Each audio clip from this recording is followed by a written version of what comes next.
मैं इस वक्त इस्लामाबाद के एक मेन मरकज़ या कहें कि बड़ी मार्केट में मौजूद हूँ और ये सामान जो मैंने उठा रखा है ये आप देख सकते हैं कि एक थैले में है।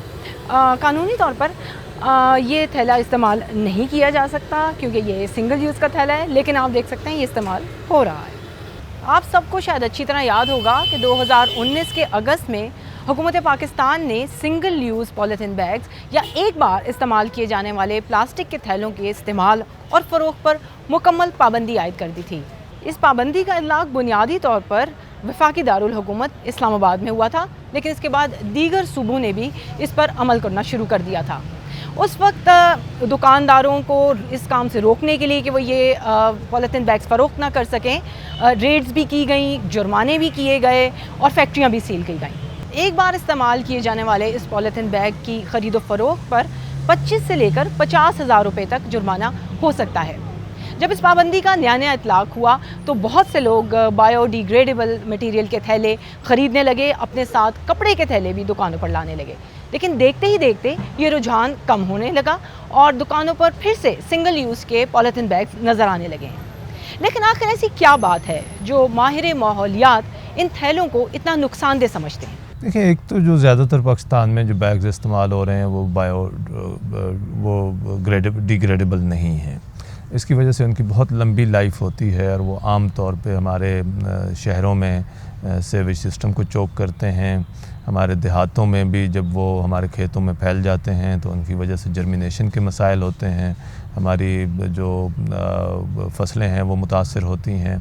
इसके अलावा जो हमारी वेस्ट है वो इस तरह की इकट्ठी होती रहती है कि जो आराम से डिग्रेड नहीं होती है और उसकी अंबार और ढेर लगते रहते हैं। इससे वाइल्ड लाइफ भी इफ़ेक्ट होती है, क्योंकि अगर वो इसको खा लें तो उनके लिए सेहत के मसाइल पैदा होते हैं, बीमारियाँ पैदा होती हैं।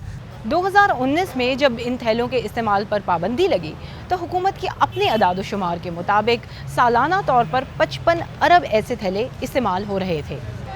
दूसरी तरफ ज़लई हुकूमत है जिसका काम इन कवानीन का इतलाक़ करवाना है।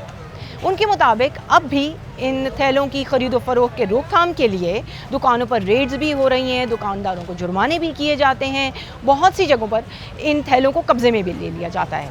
लेकिन फिर भी बात बन क्यों नहीं रही? जुर्माने भी करते हैं, लेकिन इसको हम 100% क्यों एरेडिकेट नहीं कर सके? क्यों? क्योंकि देखें, इस्लामाबाद के अंदर हमारे पास 7 असिस्टेंट कमिश्नर्स हैं। 7 असिस्टेंट कमिश्नर्स डेली बेसिस के ऊपर 50, 100, 70 दुकानें चेक कर लेंगे, 200 कर लेंगे, 300 कर लेंगे। लेकिन इस्लामाबाद के अंदर जो 30,000 डिफरेंट आउटलेट्स हैं, जब तक आवाम ख़ुद इसको बायकॉट नहीं करेंगी, जब तक ट्रेडर एसोसिएशन इसको ख़ुद बायकॉट नहीं करेंगी, ये सिर्फ पुलिसिंग के थ्रू इम्प्लीमेंट करना इसको इम्पॉसिबल हो जाएगा और ये एक कल्चर के तौर पे हमें अडॉप्ट करना पड़ेगा। इसलिए हमने अपनी स्ट्रैटेजी को थोड़ा सा मॉडिफाई किया है और अब हम अवेयरनेस के ऊपर बहुत ज़्यादा काम कर रहे हैं। डेली बेसिस के ऊपर हमारी पुलिसिंग वाला काम भी चल रहा है, मैजिस्ट्रेट चाहते हैं, छापे भी मारते हैं। लेकिन बात शायद सिर्फ पाबंदी लगाने से बनेगी नहीं। माहिर माहौलियात ये समझते हैं कि चाहे कारोबारी अफराद हों या आम शहरी, इन्हें इस थैलों के इस्तेमाल से रोकने के लिए कुछ तरीके ऐसे भी हैं जिसमें इंतज़ामिया और पुलिस दोनों का अमल दखल कम से कम है और वो कारगर भी हैं। मेरे ख़्याल में इंडस्ट्री के लिए इंसेंटिव्स होने चाहिए कि वो ऐसे बैग्स बनाएं जो डिग्रेडेबल हैं।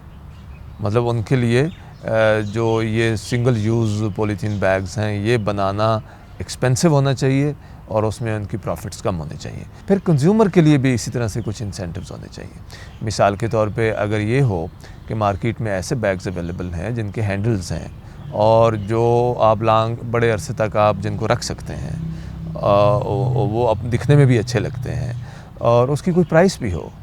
तो मैं मार्केट में जाऊँ, मैं वो लेना चाहूँ और तो वो मुझे उसके 4 रुपये 5 रुपये पे करने पड़े तो ज़्यादा इम्कान है मैं आऊँगा, वो संभालने के लायक भी है क्योंकि वो बना हुआ अच्छा है, मैं उसको संभाल के रख दूँगा, अगली दफ़ा साथ ले जाऊँगा और उसमें चीज़ें लेके आऊँगा। पाकिस्तान के अलावा दुनिया भर में 40 ममालिक ऐसे हैं जहाँ पर इस एक बार इस्तेमाल किए जाने वाले पॉलीथीन के बैग के इस्तेमाल पर मुकम्मल पाबंदी है। माहिर माहौलियात हों या हुकूमती अरकान दोनों ही इस बात पर मुत्तफ़िक नज़र आते हैं कि इस पाबंदी का इतलाक़ इतना आसान नहीं। इसके लिए ज़रूरी है कि मुस्तकिल तौर पर एक आगाही मुहिम चलाई जाए और ऐसी पॉलिसीज़ अपनाई जाएं जिससे लोग इसके इस्तेमाल को तर्क करने की तरफ राग़िब हो सकें। यकीनी तौर पर इसमें शहरियों को अपना किरदार अदा करना ही होगा।